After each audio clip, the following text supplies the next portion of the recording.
pas bien, l'apôtre Paul nous a répondu à cette question.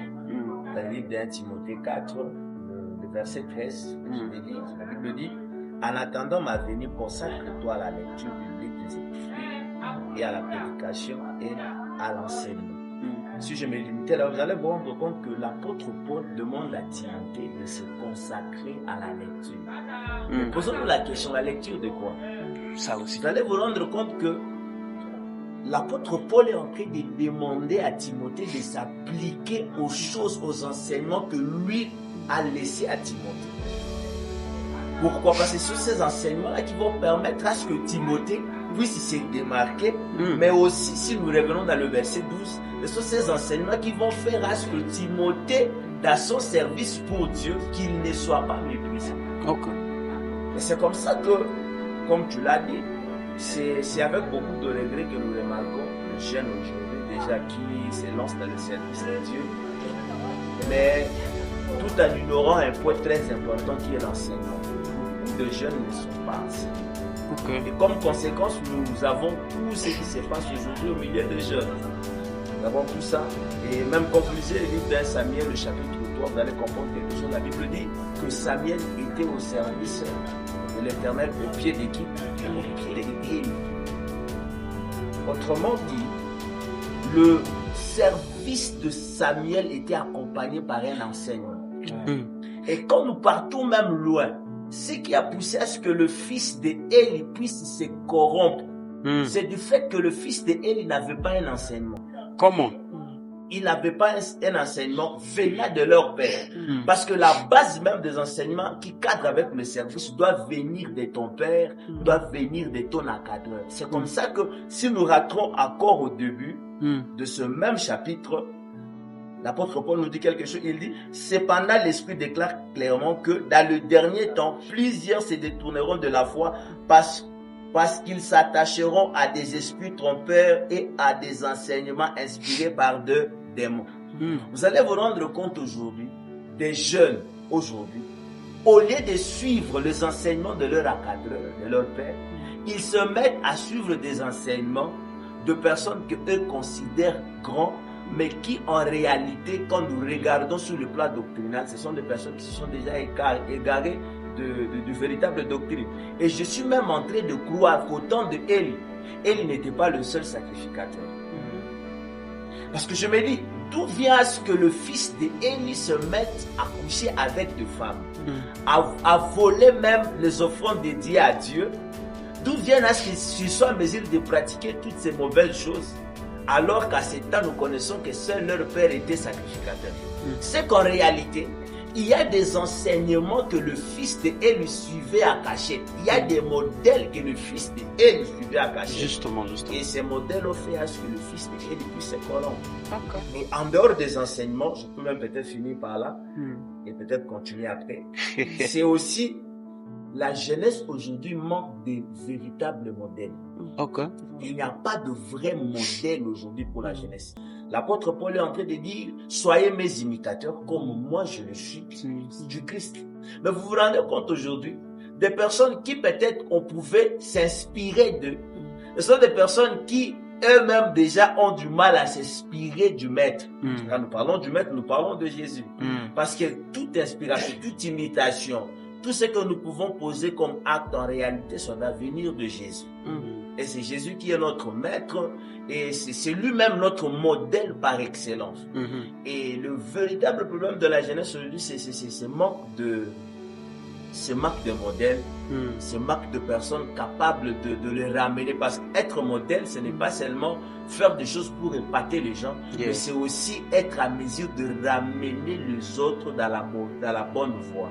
Donc de ramener les gens qui étaient déjà dans la mauvaise voie, de ramener dans la bonne voie. Et je crois que c'est parmi les choses qui font défaut aujourd'hui à la jeunesse qui est en train de se mourir dans le service. Moi, je crois que je pourrais ajouter quelque chose. Quand vous lisez ces chapitres-là de 1 Timothée, Paul commence d'abord par dire à Timothée, applique-toi à la lecture.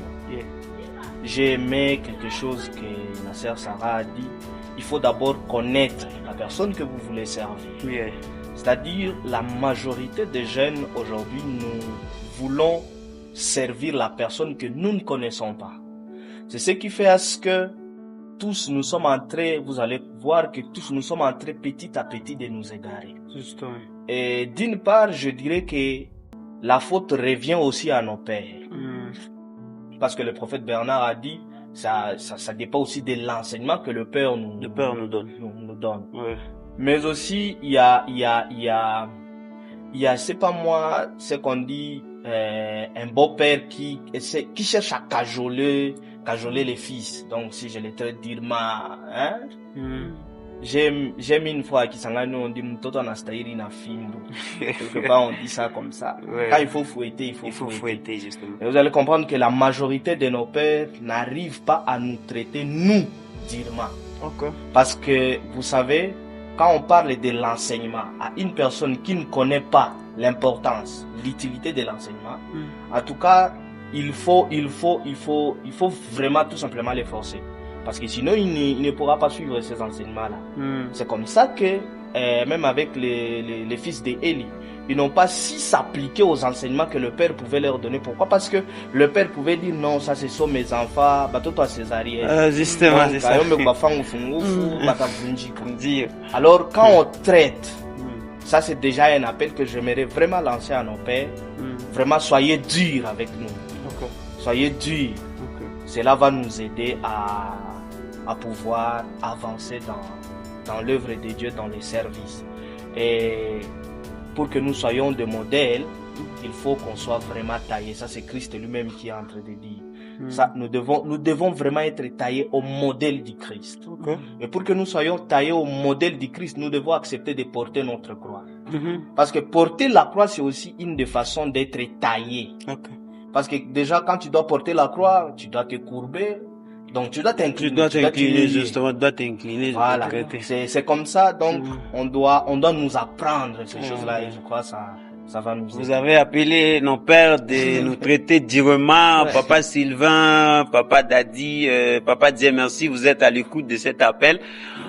Les enfants, bon, moi, en tout cas, ne me traitez pas dire. Je vous en supplie de ne pas me traiter dire, mais traitez-moi avec un peu de maturité là. Ça va aller quand même de l'autre côté.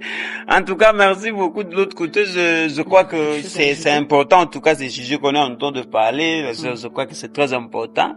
Ouais. Alors, si je peux. Il y a une chose que je voulais adopter.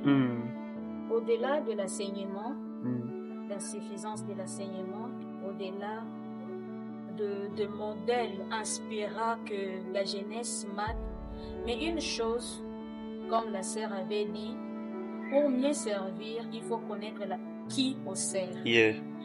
Si on connaît la personne qu'on sert, ça c'est déjà un avantage. La deuxième des choses, on peut connaître la personne qu'on sert, mais on ne se connaît pas soi-même. Vous voyez, à l'homme, il y a le désir. Si nous lisons dans Galates chapitre 5, il y a le désir de la chair, le passion de la chair, comme j'avais dit. Et la jeunesse, c'est une période de la vulnérabilité où c'est la jeunesse qui est le cible même de tous les désirs ou de toutes les passions, que ça soit spirituel, que ça soit charnel. Alors, il faut d'abord se connaître. La première, connaître qui servir au sert, et la deuxième, c'est connaître.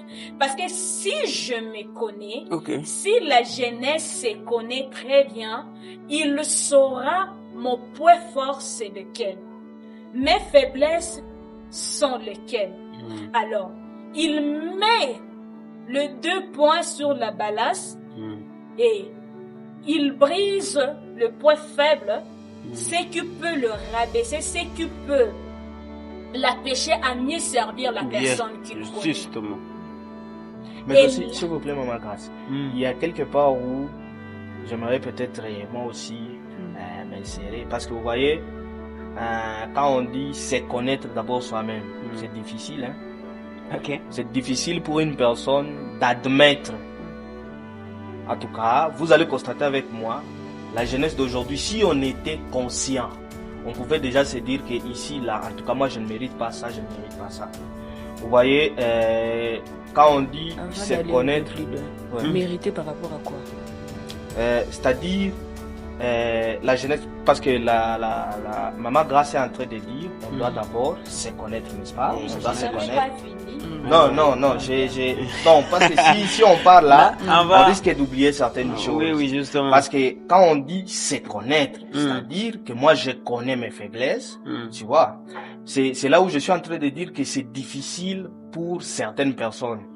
Parce que ici nous devons cibler. S'il faut parler de ciblage, on peut dire c'est à 10% de personnes savent reconnaître leurs erreurs. Oui, justement. Si je peux dire ça comme ça. C'est ça. Mais 90% n'arrivent pas à reconnaître leurs erreurs.